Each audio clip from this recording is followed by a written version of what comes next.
Scandal in the XFL. Hi, I'm Marky Bilson. I want to begin this conversation with you by telling you that when I was a minor league baseball play-by-play broadcaster in the United League, which is a now defunct independent baseball league, but Al Gallagher, who was the very first draft choice of the San Francisco Giants way back in 1965, and he played third base for them on their 1971 National League West champions. Well, now he was a manager. And you see, the thing about the United League is where do you get the umpires? And in this case, they would hire local high school umpires. And Al Gallagher said very truthfully that, you know what? We're a professional baseball league, and they have high school umpires calling our games. These umpires are not used to the speed of our games, and therefore they're really not capable of calling our games. Now, I'm not big on blaming the umpires or the referees, as the case may be, but I can tell you times where, yes, the umpires were not familiar with the rules. They didn't even have a rule book with them. There were, numerous times and such, let alone, I think he missed the call or may have been out of position. And so this is one of the problems with minor league sports. You're dealing not only with a lesser athlete, but oftentimes a lesser official. And, the training for an official, all due respect to the Harry Wendelstadt umpire school or something, most of the umpires in an independent minor league baseball league haven't gone to the Wendelstadt school.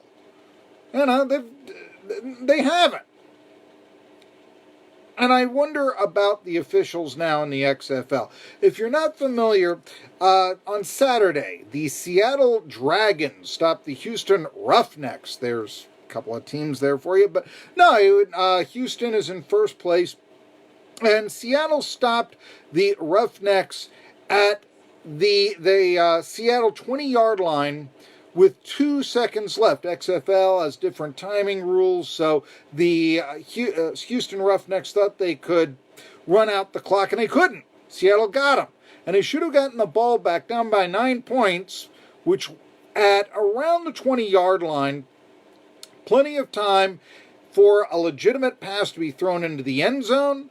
And yeah, it is doable that they could have scored a touchdown. And remember, the XFL has the 3-point conversion. So, in other words, the Seattle Dragons could have conceivably come back and won the game. They lost a big lead in the game. Now, this was their chance at redemption. But it was taken away from them.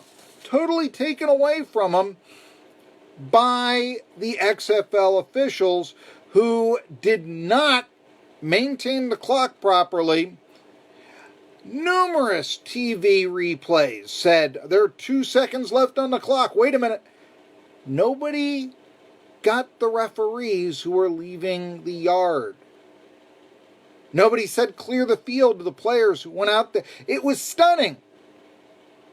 And kudos to ABC, because the play-by-play broadcaster, Steve Levy, somebody got the director of officials, Wes Booker, not only on the telephone line, but with a camera in front of him. And he said, yeah, there should be 2 seconds left, but there's not. Game over. He embarrassed himself. And the entire XFL did, Wes Booker, essentially saying, we've made a mistake, but we're not going to correct it, even though we can.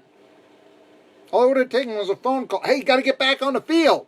I know some fans will have left and all this, but, so is, that happens. I mean, it's not the reason to call the game. Got to give a lot of credit to Steve Levy for asking the tough questions of Wes Booker. A lot of play-by-play broadcasters wouldn't have.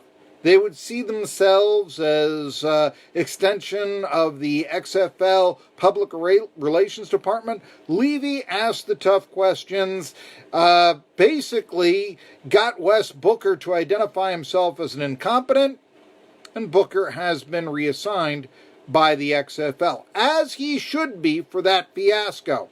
You know, old Steelers fans, they'll remember this. The 1994 AFC Championship game, guess it was played in January of 95.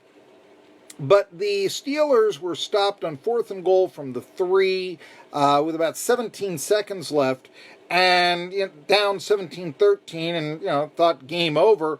But they were playing the San Diego Chargers, and Stan Humphries, their quarterback, fell into the end zone and was trapped for a safety. But it wasn't called. The officials were just, this game's over with and all that. In theory, the Steelers should have picked up 2 points and possession with maybe, say, around 12 seconds left, which could have been enough time for a return, a long field goal, or a Hail Mary pass to try to win the game. A puncher's chance at victory, yes, but a chance. This also was a puncher's chance of victory for the Dragons, but they had earned it, as had the Steelers years ago, and they were denied it. Well, this wasn't a trip to the Super Bowl like there was in 1994, but it makes the XFL look very bad. Credit to them for not putting up with Wes Booker, but, WWE. I mean, pro wrestling matches are predetermined. I'm not saying the XFL games are predetermined. I don't think they are. But it was as if, like a pro wrestling match, there wasn't a whole lot given to the outcome. I'm Marky Bilson.